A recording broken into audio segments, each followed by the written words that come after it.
Well, hello and welcome to another edition of Photography on YouTube. Today is Fuji Friday, where we can talk about Fuji stuff, cameras, lenses, gear associated with Fujifilm. I'm sort of a fan. So today I wanted to talk about some quirks that you might run into when you're using your XT1 or your XT2. These are things that I discovered along the way while I was shooting in the field, and didn't necessarily have a lot of information in the manual, or it was buried in the manual, and I wish I could have just had somebody show me these things. So I am showing them to you. The first thing is, sometimes you'll find when you're shooting, you get these dark bars across your image. And the environments that happens is when you're shooting around fluorescent lights and you're shooting with an electronic shutter. So there's this interaction between the fluorescent lights and electronic shutter that creates this barring. And I remember the first time it happened to me, I was at a wedding, and suddenly I had these images that had these strange dark bars across them. And I was like, what is going on? And I couldn't figure it out at the time. But when I got back to the office, you can be sure I tried to figure it out. So essentially, the way that the electronic shutter works is it turns on and off, and that has a certain frequency that interferes or is interfered with when there's fluorescent lights around. And I'm sure somebody will give me a much better technical definition of what happens with electronic shutter. But for practical purposes, just know, switch to a mechanical shutter when you're shooting with fluorescent lights around. That mechanical shutter will solve your problems and avoid that problem of having the dark bars across your image. So that's number one, okay? The other thing is to be mindful of your high and low ISO settings on your XT1 and your XT2, but mostly your XT1. If you're shooting with XT1 and you're in that low or high 1 or high 2 ISO setting, you're only going to be recording JPEGs. So if you're recording small JPEGs, you're going to end up with small JPEGs. You're not going to end up with any raw image. Which, if you plan on making any major adjustments to your image later on in the post process, could be really disappointing.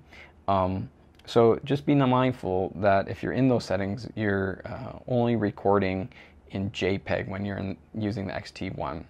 That isn't as much of an issue with the XT2, thankfully. But again, I recommend using the mechanical shutter, because to take advantage of that low or high setting in either case, you have to use the mechanical shutter. Otherwise, you'll just end up shooting at 200 on the low end, or 12,800, which is ridiculous in the first place, on the high end. So be mindful of that. But mostly with your XT, if you're an XT1 user, know that you're recording JPEG when you're in that L or low ISO or high ISO setting. Okay, so moving on. Setting up the aperture priority or shutter priority mode on these cameras is a little bit different than DSLRs, and maybe a lot different. The way that you set up your aperture priority mode is to change the shutter dial to A, and then you can just do whatever aperture you want.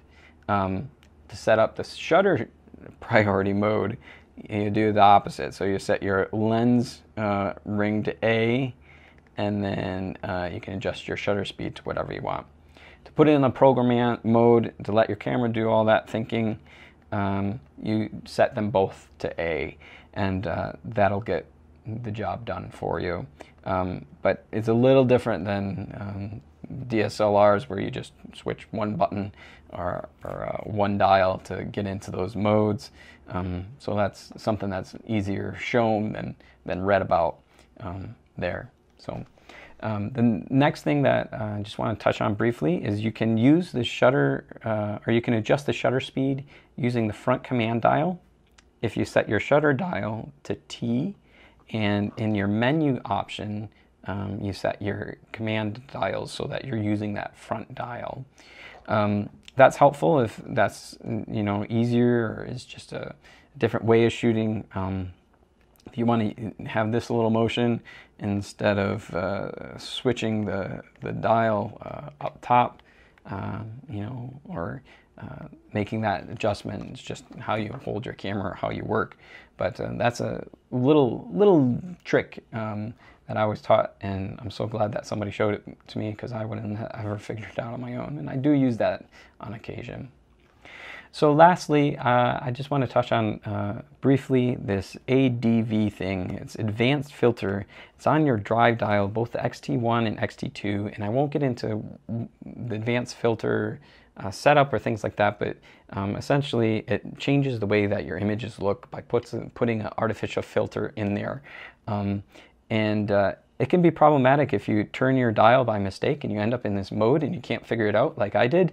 I was in the middle of a newborn shoot, and all of a sudden all the skin tones were all out of whack and everything was out of focus. And it would have looked really cool if you know, I was shooting some abandoned building or something like that. But when I was shooting my subject, it was not so cool.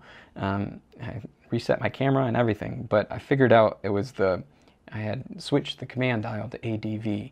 So you start getting wacky looking images all of a sudden, just check your dials.